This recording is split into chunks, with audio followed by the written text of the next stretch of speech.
Assalamualaikum warahmatullahi wabarakatuh. Jumpa lagi di Pengacara Channel. Pecah. Guys, jadi ada yang mau dateng dari pagi janjinya, dari kemarin sebenarnya janjinya nak buat konten. Tiba-tiba dia udah gawe. Oke.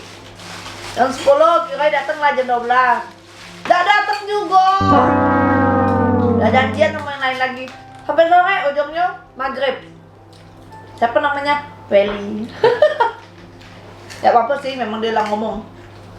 Terus ada yang heboh ya, Wel? Heboh. Apa Wel yang heboh, Wel? Apa yang heboh? Semalam kita dapat nonton TV, baca berita, baca detik, baca segalanya, singgonya lagi heboh tentang menteri yang ditangkap. Di mana, Wel? Ditangkap di bandara. Oh, berarti OTT ya? Enggak OTT sih dia tuh. Dia tuh Bukan. lagi turun dari ini. Oh, langsung diamankan. Tiba-tiba langsung ditangkap. Oh, iya iya. Nak nengok ini, nak ini nak ini enggak? Nak apa namanya? Nak di kakak ulang enggak? Nak di kakak ulang enggak? Hah? Kakak ulang. Enggak usah. Boleh. Ayo sini. Tapi tidak mau berdiri saya, perut. Tak jadilah. Salah, kaget boleh ya? Kita bahasnya ya. Jadi, kayak mana Wel? Pendapat kita Wel? Jadi dia itu Pak Menteri Kelautan ya? Menteri Kelautan Bapak Edi Prabowo itu kan asli Palembang kan? Iya, caknya. Iya kan? Beberapa kali terlihat di Palembang semasa pemilihan kemarin. Jadi dia tuh kasusnya tuh ditangkap karena apa? kasus suap. Oh, suap ya. Jadi kasus suap, kok belum baca? Belum.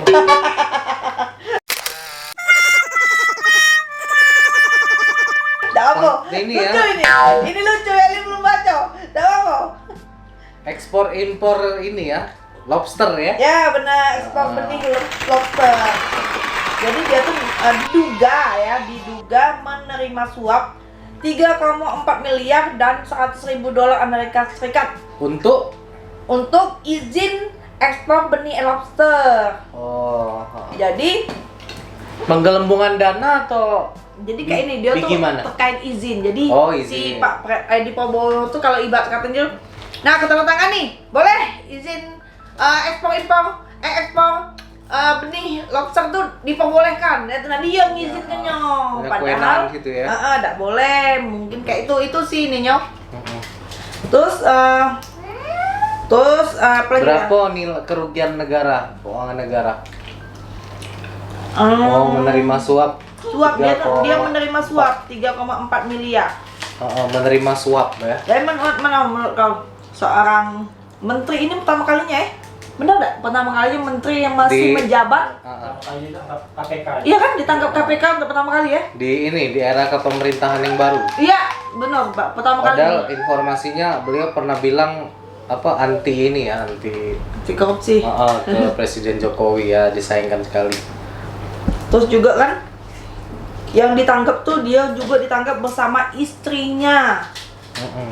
Yaitu Ibu Iis Rosita Dewi berserta staf khusus menteri.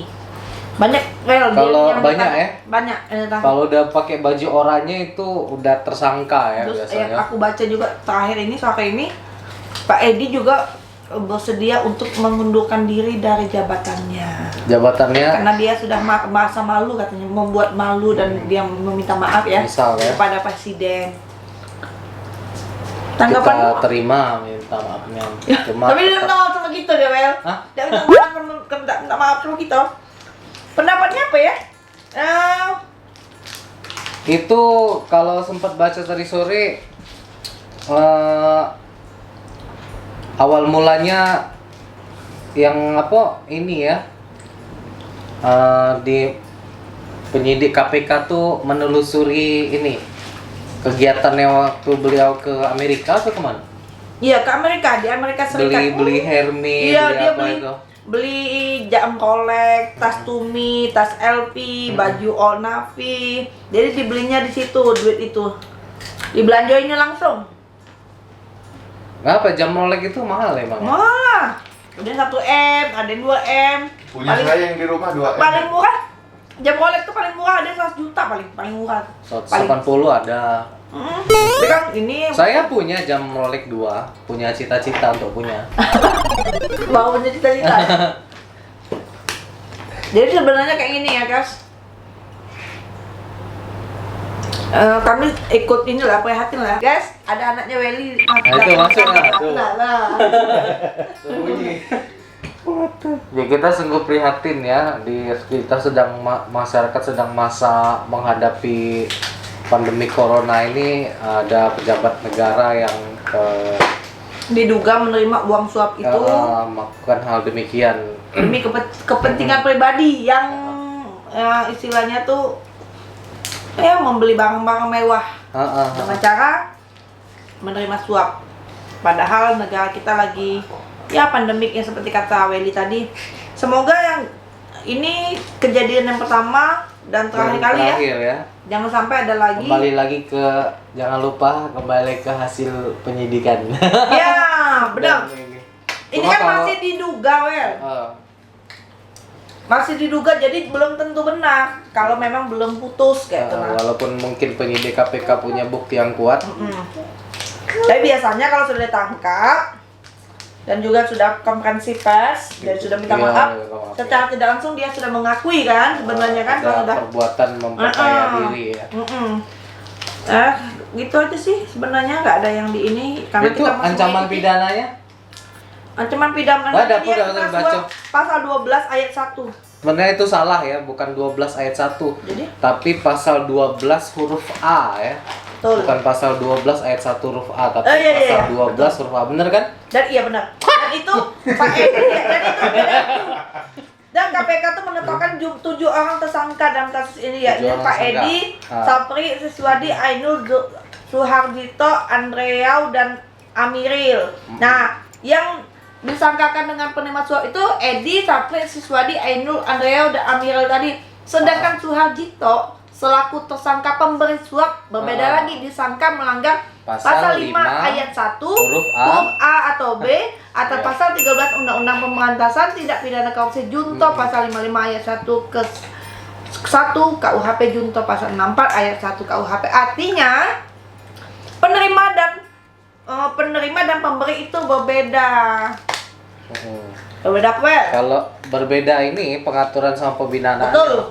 Kalau penerima suap itu pemberi suap itu ancaman pidananya di pasal 5 ayat 1 huruf A.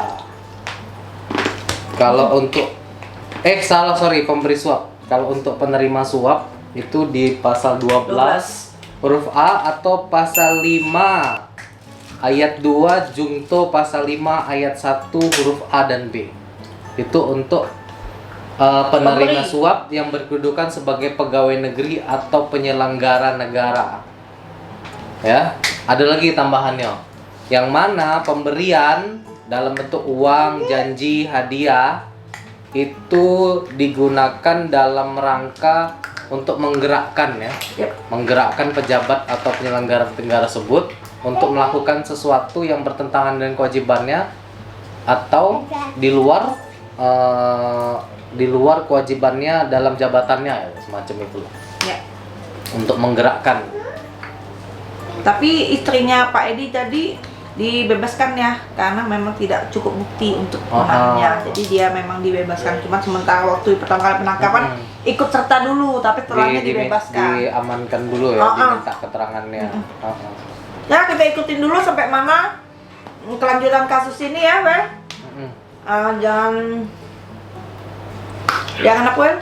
Jangan Lupa lu subscribe. Jangan mengambil kesimpulan dulu ya karena memang belum putus. Iya. Penyidik masih melakukan tugasnya dulu dengan baik. Kenalin ini kami pengacara muda kami paling terkecil, namanya Muata. Adek bayi. Itu sih Nen. Oke. Ngomong. Jangan lupa Jangan lupa subscribe, subscribe, komen, like, and share. Assalamualaikum warahmatullahi